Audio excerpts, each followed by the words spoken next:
So this lesson is an extension to a lesson that we've already previously done, which was labeled Proportions 1. There's a few more relationships that we need to talk about that you could possibly see on the high-set test. Before we talked about direct relationship and inverse relationship. So let me just do a quick review of that.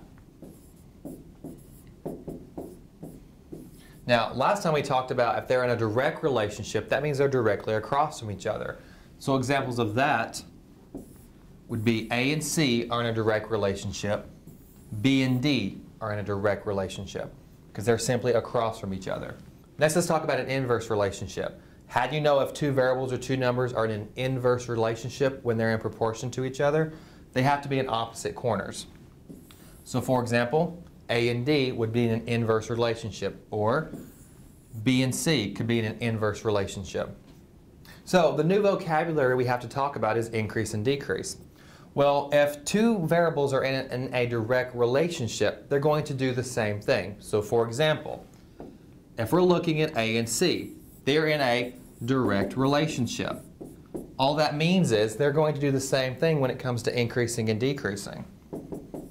So if A were to increase, C would also increase. If A were to decrease, C would also decrease. They simply do the same thing. Now, that inverse relationship we talked about. A is in an inverse relationship to D.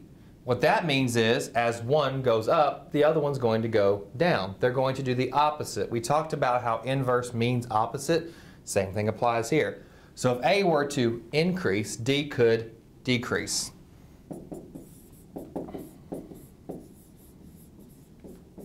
Now something else to take note of.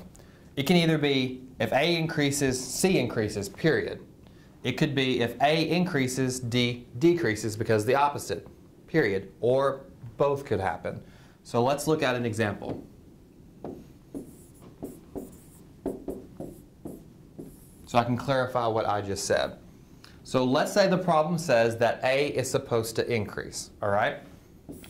So A is supposed to go up, it's supposed to increase. And it says, which of these situations could possibly happen? Well, think about it. If A is increasing, one of the possibilities is that C could increase. So that would be the answer choice you could choose. What's another possibility? If A is increasing, D could decrease. Because again, they're in that inverse relationship, so they're going to do the opposite thing. That would be another possible answer.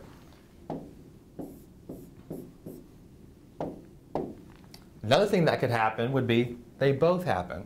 If A increases, C increases. If A increases, D could decrease. They both could happen at the same time. This is all conceptual. Now let's actually talk about a problem you could see on the test. It says the proportion below is true. Acceleration is equal to force over mass. If acceleration remains constant, which of the following is true? So first of all, looking at this, I don't quite see it as a proportion. I see here is something equal to a ratio, and that's not how I visualize a proportion in my mind. So first off, we need to change that up and make it look like a proportion. So how can we do that? Well, we know it's supposed to be acceleration is equal to force over mass.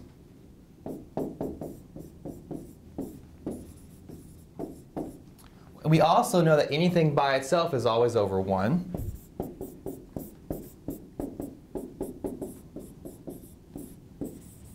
So now we have that proportional relationship. If this is a little confusing for you, go back to that Proportions 1 video. We went pretty in depth on this. Since mass and acceleration are in that inverse relationship, if one of them is increasing, the opposite corner should be decreasing. So if mass were increasing, acceleration should be decreasing. So let's think about that for a minute. If force increases all by itself, it also causes the acceleration to increase because of that relationship. And in this separate situation, if mass is increasing, that causes the acceleration to decrease because of that opposite relationship. Well, what if they happen at the same time? What if both force and mass are both increasing? Well, force should make the acceleration go up, and mass should make the acceleration go down according to this. But since they're both increasing, they cancel each other out. That's what makes the acceleration remain constant. So with that being said, let's look back at our problem. So now that we've made this situation look more like a proportion, let's go through the answer choices and see what's happening. A says when force increases, mass decreases. Now we have to kind of put this in context of what's happening to the acceleration when this is going on. Well, the force is increasing, and since acceleration is in a direct relationship, they're directly across, they do the same thing, so that would make the acceleration increase. Mass is decreasing, so if mass were to go down, since mass and acceleration are in that inverse relationship, they're going to do the opposite things. So this one's going down, this one's going to go up. With that being said, that means the acceleration is just increasing even more, which is not what we want. We want the acceleration to remain constant. So that automatically eliminates answer choice A. B, when mass remains constant, force decreases. I could automatically eliminate this because if the force is going to decrease, that means the acceleration is going to have to decrease also. And mass isn't doing anything to compensate for that. So that automatically makes this one incorrect. C, when force decreases, mass increases. So if force is going down, that means acceleration has to do the same thing. So it's also going to decrease or go down. But mass is increasing.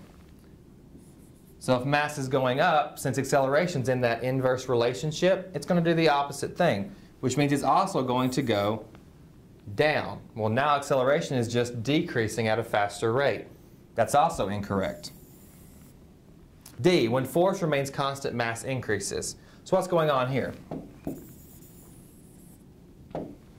So force is not going to change, but mass is going to increase. Now, since mass and acceleration are in that inverse relationship, they're going to do opposite things. So if this is going up, this is going down. Force isn't changing, so it's not going to affect the acceleration. So the acceleration is simply decreasing.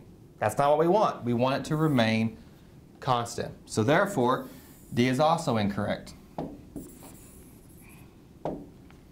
E, when force decreases, mass decreases. Let's see what's happening here.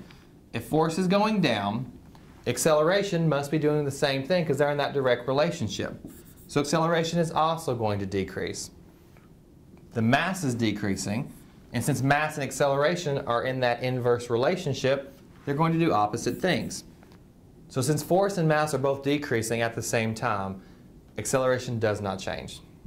So in conclusion, this was just a nice little tack on to something we've already talked about. In this situation, we talked about increasing and decreasing, which is linked to inverse and direct relationships, which you should have already learned in a previous lesson.